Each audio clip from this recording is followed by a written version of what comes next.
In today's video, I'm going to teach you how to edit a template in Canva. If you've ever opened a Canva template and then felt like everything started falling apart the moment you changed one line of text or swapped one image, you're definitely not alone. Like a lot of people run into messy spacing, awkward alignment, and designs that suddenly look cluttered. The good news is that Canva gives you simple built-in tools to customize templates without ruining the original layout. In this walkthrough, I'll show you how to make clean edits while keeping the design polished and professional. To begin, head to the Canva homepage and use the main search bar to look for the kind of design you want. You might search for something like a minimalist presentation, a social media layout, or an event flyer. Once the results appear, browse through the available designs and choose a template that fits your style and goal.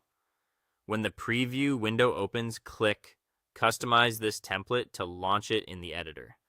Once your template is open, start with the text. This is usually the safest and easiest place to begin. Instead of dragging text boxes around right away, double-click directly into a headline or paragraph area so you can edit the existing placeholder text. Replace it with your own wording and try to keep titles concise so they still fit naturally within the design.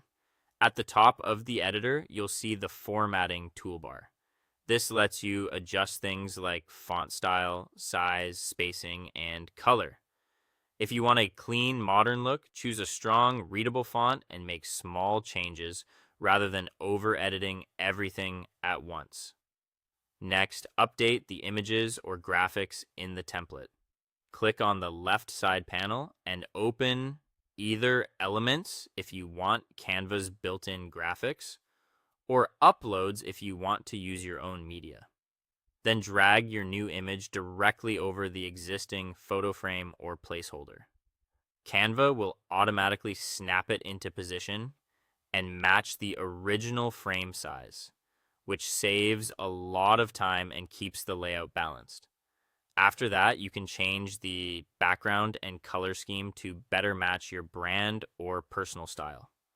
Click on the background of the design, then use the color option in the top toolbar. From there, choose a preset color or enter a custom hex code if you already know the exact shade you want. This is a great way to make the template feel more unique while still keeping everything cohesive. Before exporting, take a final look over the design. Make sure nothing is cut off, misaligned, or left as placeholder text. When everything looks good, click Share in the top right corner. Then choose Download. Select PNG for digital use or PDF print if you need a file for printing. Then click Download to save your finished design. That's it. Thanks for watching, and I'll see you in the next video.